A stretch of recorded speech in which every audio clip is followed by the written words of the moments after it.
అదనపు కట్నం కోసం అగ్నిసాక్షిగా పెళ్లి చేసుకున్న భార్యను తల్లిదండ్రులతో కలిసి సజీవ దహనం చేశాడు భర్త.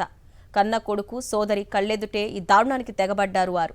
గ్రేటర్ నోయిడాలో జరిగిన ఈ ఘటన కలకలం రేపింది. స్థానికులు, కుటుంబ సభ్యుల ఆందోళనతో నిందితుడిని అరెస్టు చేసిన పోలీసులు అత్తమామల కోసం గాలిస్తున్నారు.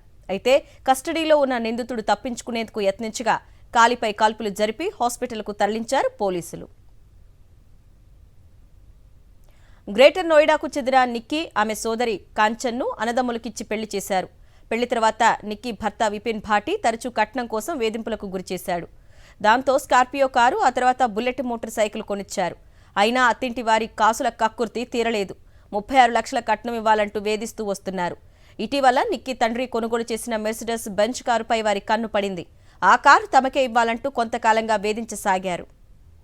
ఈ క్రమంలోనే నిక్కీని ఆగస్టు 21న దారుణంగా కొట్టిన భర్త, అత్త ఆమెపై కిరోసిన్ లాంటి ద్రావణం పోసి నిప్పంటించారు. ఈ దారుణమంతా ఆమె 6 ఏళ్ల కుమారుడితో పాటు సోదరి కాంచన్ కళ్ల ముందే జరిగింది. ఆసుపత్రికి తరలించిన తర్వాత చికిత్స పొందుతూ నిక్కీ మృతి చెందింది.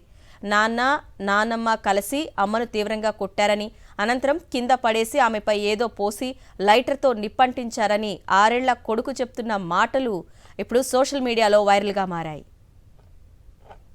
डाला था, फिर उनको चाचा मारा था, फिर लाइटर से आग लगा दी गई। पता है वो बचाओ बचाओ कर रही थी। ये देखो घर पे जिंदा थी, ये भी खराब हो गई। ये भी घर पे जिंदा थी, इन्होंने रास्ते में मारी है। ये भी घर पे जिंदा थी, ये भी सबूत है। ये भी इन्होंने रास्ते में मारा इसको। वहाँ तो जिंदी बैठी है।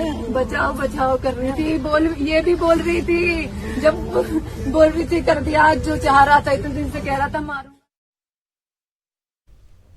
ఈ ఘటన గ్రేటర్ నోయిడాలో కలకలం రేపింది. స్థానికులతో పాటు కుటుంబ సభ్యులు నిక్కీకి న్యాయం చేయాలంటూ ఆందోళన చేపట్టారు.